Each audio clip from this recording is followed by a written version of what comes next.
नमस्कार बच्चों। शिक्षा शास्त्र के या एजुकेशन के फर्स्ट चैप्टर के अंतर्गत अभी तक मैंने आपको शिक्षा का अर्थ, परिभाषा, महत्व, उपयोगिता के बारे में विस्तार से बताया। बच्चों, आज आपका चैप्टर के अंतर्गत शिक्षा के कार्य के बारे में विस्तार से बताएंगे कि शिक्षा क्या क्या कार्य आपके लिए करता है। बच्चों, अगर हम ध्यान दें तो शिक्षा के कार्यों का निर्धारण समाज की सांस्कृतिक, राजनीतिक और आर्थिक पृष्ठभूमि द्वारा होता है। समाजों के बीच भौगोलिक और सांस्कृतिक भिन्नताएं पाई जाती हैं, इसलिए शिक्षा के कार्य भी विभिन्न समाजों में अलग अलग पाए जाते हैं। जैसे जैसे समाज विकास की ओर अग्रसर होता जाता है, जीवन की नई धारणाएं और आवश्यकताएं उत्पन्न हो जाती हैं। शिक्षा के कार्यों में परिवर्तन होता जाता है। शिक्षा को व्यक्ति और समाज दोनों की आवश्यकताओं की पूर्ति करनी पड़ती है। आवश्यकता की पूर्ति ही शिक्षा के कार्य समझे जाते हैं। शिक्षा के कार्यों के संबंध में कुछ शिक्षा शास्त्रियों ने अपने अपने विचार प्रस्तुत किए हैं। जैसे अगर एल जैक्स का कथन है कि यदि हम मूल पाप के धर्म सिद्धांत में विश्वास करें तो शिक्षा के अनेक कार्य हैं। मुख्य कार्य पाप को अर्जित अच्छाई में बदलना है। उसके अनुसार शिक्षा का कार्य बालक को इस योग्य बनाना है कि वह स्वयं के लिए चिंतन कर सके, कठिन परिश्रम का आदर कर सके एवं अनंत के प्रत्यक्षीकरण का आनंद उठा सके। अगर आप बच्चों प्लेटो की बात करें तो प्लेटो के अनुसार शिक्षा का कार्य अभिरुचियों की खोज और उन्हें सामाजिक प्रयोग के लिए प्रशिक्षित करना है। ये तो बच्चों शिक्षा के कार्य के संबंध में कुछ शिक्षा शास्त्रियों के विचार थे। अगर हम शिक्षा के कार्यों का विस्तार से वर्णन करें तो शिक्षा के कई निम्नलिखित कार्य हैं। पहला सबसे महत्वपूर्ण कार्य है व्यक्तित्व का विकास। शिक्षा का प्रमुख कार्य बालक के व्यक्तित्व का विकास करना है। प्रसिद्ध शिक्षा शास्त्री फ्रोबेल का कथन है कि आंतरिक शक्तियों का विकास ही शिक्षा है।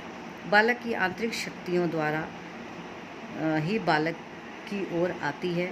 बालक की आंतरिक शक्तियाँ शिक्षा द्वारा ही बाहर की ओर आती हैं, जैसा कि लैटिन के एडुकेटम शब्द से प्रकट होता है। शिक्षा के अभाव में आंतरिक शक्तियाँ अविकसित रह जाती हैं। शारीरिक, मानसिक तथा नैतिक शक्तियों का विकास शिक्षा द्वारा ही संभव है। व्यक्तित्व का सर्वांगीण विकास शिक्षा द्वारा होता है। दूसरा कार्य है सामाजिकता की भावना जागृत करना। मनुष्य सामाजिक प्राणी है, अतः उसे समाज के अनुकूल बनाना आवश्यक है। शिक्षा द्वारा ही उसका समाजीकरण होता है। शिक्षा शास्त्री डीवी का कथन है कि शिक्षा समाजीकरण की प्रक्रिया है। शिक्षा द्वारा ही मनुष्य से समाज के आदर्शों, मूल्यों और मान्यताओं को अपनाकर समाज में अनुकूलन स्थापित करने का प्रयत्न कराता है और उसमें सामाजिक चेतना की जागृति होती है। विद्यालय के सामाजिक कार्यों में भाग लेने से बालक में सहयोग, सहनशीलता, अनुभूति तथा सहृदयता आदि गुणों का विकास होता है। इन गुणों के विकास से वह समाज की उन्नति के लिए कार्य करता है। वह समाज के प्रति अपने उत्तरदायित्वों को निभाने का प्रयत्न करता है। वह सामाजिक, आध्यात्मिक, सांस्कृतिक परंपराओं की रक्षा करने के लिए समर्थ होता है और उनके विकास में योगदान देता है। तीसरा कार्य है शिक्षा का मूल प्रवृत्तियों का शोधन। बालक कुछ प्राकृतिक शक्तियों को लेकर जन्म लेता है। इन जन्मजात शक्तियों में सुधार करना आवश्यक है।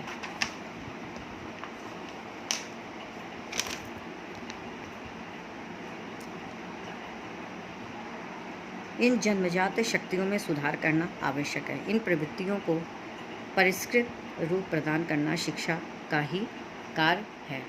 चौथा कार्य है भावी जीवन के लिए तैयार करना। शिक्षा प्राप्त करके व्यक्ति इस योग्य बनता है कि वह अपनी मौलिक आवश्यकताओं को पूरा कर सके, अर्थात भोजन, वस्त्र और निवास का प्रबंध कर सके। शिक्षा विभिन्न व्यवसायों की शिक्षा देती है ताकि वह जीविकोपार्जन की समस्या हल कर सके।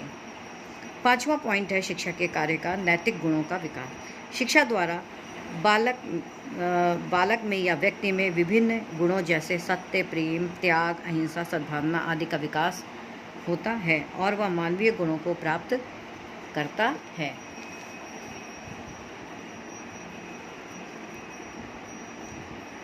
शिक्षा का सार नैतिकता में निहित है तथा शिक्षा का अंतिम लक्ष्य चरित्र निर्माण है।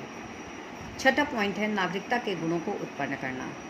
लोकतंत्र व्यवस्था में शिक्षा का उद्देश्य व्यक्ति को आदर्श नागरिक बनाना है, उसमें उत्तम नागरिकता के गुणों को उत्पन्न करना है ताकि वह अपने कर्तव्यों तथा अधिकार का पालन कर सके। सातवां पॉइंट है सांस्कृतिक कार्य। शिक्षा का महत्वपूर्ण कार्य संस्कृति की सुरक्षा करना तथा उससे प्रत्येक व्यक्ति को परिचित कराना है। मनुष्य ने अपने अनुभव के द्वारा ही प्रगति की है, अतः यह शिक्षा का कार्य है कि वह व्यक्ति को उन अनुभव से परिचित कराए। मनुष्य के अनुभवों के संग्रह को ही संस्कृति कहा जाता है। संस्कृति में किसी समुदाय के सामूहिक उत्कृष्ट अनुभव को रखते हैं जिनका संबंध हमारे खान पान, पहनावा, रहन सहन के तरीके, रूढ़ियों और परंपराओं, धर्म, साहित्य, विज्ञान, कला कौशल, संगीत, नृत्य इत्यादि अन्य बातों से आदर्श रूप में होता है। संस्कृति के अंतर्गत हमारे बौद्धिक, भावात्मक, शारीरिक कार्य सम्मिलित किए जाते हैं, जैसे ज्ञान, विज्ञान, साहित्य और कला कौशल के क्षेत्र में प्रगति होती है। शिक्षक का कार्य इन सब का संरक्षण करके आगे आने वाली पीढ़ी को सौंप देना है। शिक्षक का कार्य का आठवां पॉइंट है पथ प्रदर्शन का कार्य। इसके अंतर्गत कई प्रकार के कार्य आते हैं: व्यक्तिगत निर्देशन, शैक्षिक निर्देशन तथा व्यावसायिक निर्देशन। व्यक्तिगत निर्देशन द्वारा व्यक्तिगत समस्याओं को सुलझाने का प्रयत्न किया जाता है। शैक्षिक निर्देशन से बौद्धिक योग्यता के आधार पर शिक्षा संबंधी सलाह और सुझाव दिए जाते हैं। व्यावसायिक निर्देशन द्वारा व्यक्ति की रुचि, योग्यता और क्षमता की जांच की जाती है और उसके अनुसार व्यवसाय चुनने में सहायता दी जाती है।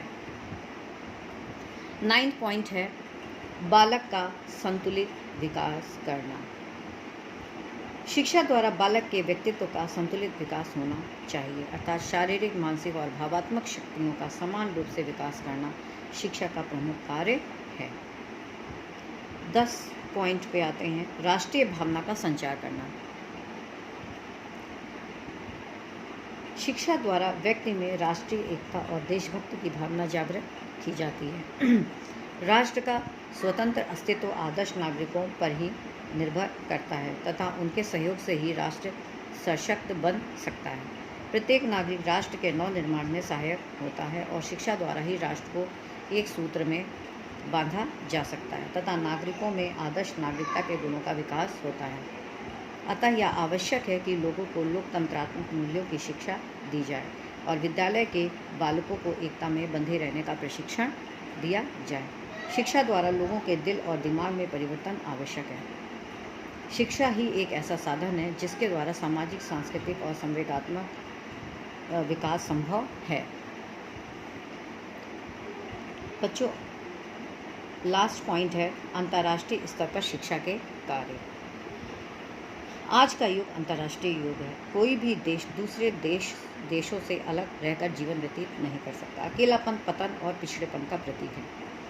एक तरफ विज्ञान ने पूरे विश्व को संचार के माध्यमों द्वारा एक कर दिया है तो दूसरी तरफ ऐसे हथियारों का निर्माण किया है जिनसे विश्व को कुछ ही क्षणों में नष्ट किया जा सकता है। युद्धों को रोकने, देशों की अखंडता कायम रखने, लोकतंत्रात्मक मूल्यों का प्रसार करने, अविकसित राष्ट्रों का विकास करने और मानवीय कल्याण के लिए अंतर्राष्ट्रीय अवबोधन आवश्यक है। अंतर्राष्ट्रीय अवबोधन से अभिप्राय मानवता के प्रति सम्मान, एक दूसरे के साथ शांतिपूर्वक जीवन व्यतीत करने और अंतर्राष्ट्रीय सहयोग से है। सह अस्तित्व अंतर्राष्ट्रीयता का मुख्य आधार है। इस संबंध में शिक्षा के निम्नलिखित कार्य हैं: बालकों में स्वतंत्रता, समानता, न्याय और भाईचारे के आदर्शों को उत्पन्न करना। दूसरा, शिक्षा का दूसरा महत्वपूर्ण कार्य दूसरे देशों और अंतर्राष्ट्रीय समस्याओं को समझने के लिए विवेक जागृत करना।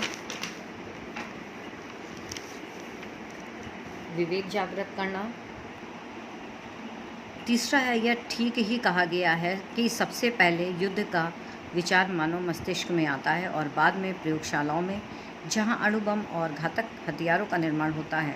इसलिए यह आवश्यक है कि सबसे पहले मानव मस्तिष्क को शिक्षा द्वारा शुद्ध किया जाए। छात्रों में अन्य देशों के धर्म, रीति रिवाज, परंपराओं के प्रति सहनशीलता और सहानुभूति जागृत की जाए। अणु शक्ति के रचनात्मक प्रयोग की ओर ध्यान केंद्रित किया जाए। 4th पॉइंट है, शिक्षा का कार्य छात्रों में अविकसित देशों की समस्याओं के प्रति समाधान खोजने के लिए रुचि जागृत करना।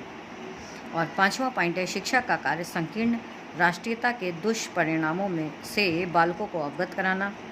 विश्व शांति के लिए देशभक्ति की व्याख्या अंतर्राष्ट्रीयता के संदर्भ में आवश्यक है।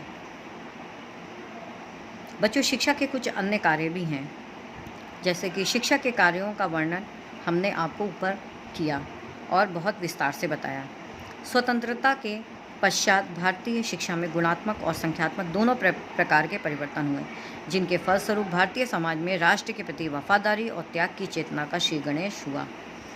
कष्टों, दुखों और अन्याय के प्रति शिक्षित लोगों में विद्रोह की भावनाएं उठने लगीं। लोग अपने अधिकारों के प्रति सजग हैं।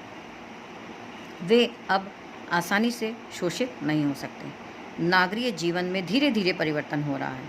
कृषि के सुधारात्मक रूप ने ग्रामीण जीवन में आर्थिक सुधार किए हैं। लोग स्वरोजगार की ओर बढ़ रहे हैं।